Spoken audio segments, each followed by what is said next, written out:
make internet and video phone calls all over the world. Welcome again, Eckhart Tolle. Thank you.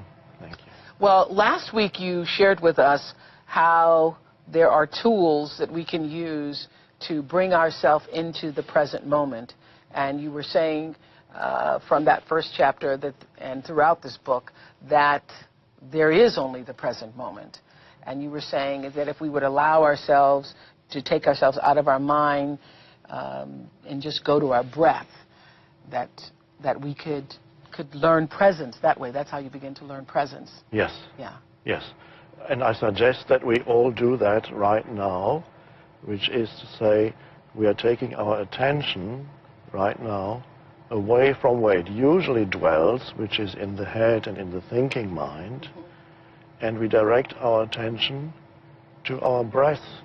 And the simple question that one could ask is, or you could ask yourself is, am I still breathing? Let's just check if I'm still breathing. Now, how do you find out whether you're still breathing?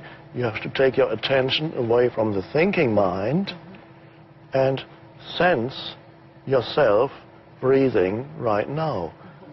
And as you're taking attention away from the thinking mind, which always works using past and future, it sustains itself by always generating past and future thinking, you also enter the present moment.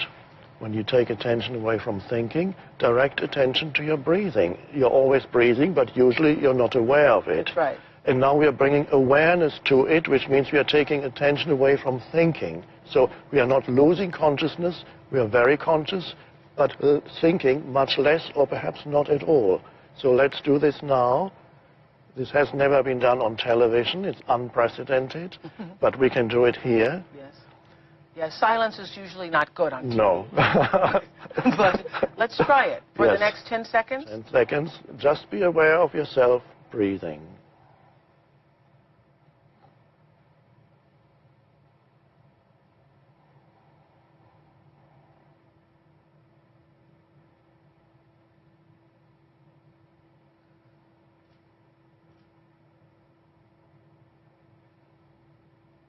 Right.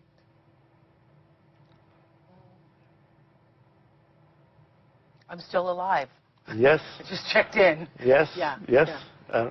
Perhaps even more alive than when you're engaged in thinking. There is a deeper sense of aliveness there that one is beginning to touch when you get in touch with these inner processes. Yeah. I think that's pretty cool that all around the world, in all of these different countries I just named, that all of us come together in silence for a moment just to give our minds a break. Yes. Yeah. Well, this is the most exciting chapter until you get to the next chapter. I think chapter 2 is the most exciting chapter. As we said last week, chapter 1 is pretty conceptual. You would agree. Yes. Even you're the one who wrote it. Yes. Pretty conceptual. But in chapter 2, titled Ego, the Current State of Humanity, we get into, I think, a way of understanding ourselves that perhaps so many people were not aware of until beginning to read this. So I would just like to just get right into this chapter. When you say, when you don't cover up the world with words and labels, a sense of the miraculous returns to your life that was lost a long time ago when humanity, instead of using thought, became possessed by thought. What do you mean by that? Yes.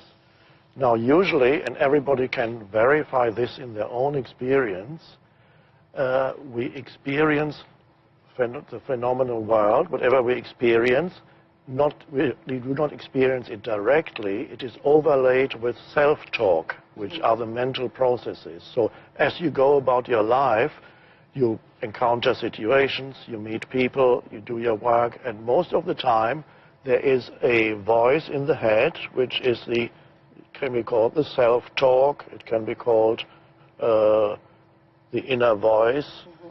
But it is the conditioned thought processes, and they are commenting and interpreting and mentally labeling whatever it is you're perceiving or experiencing. So there's always a running commentary in people's heads.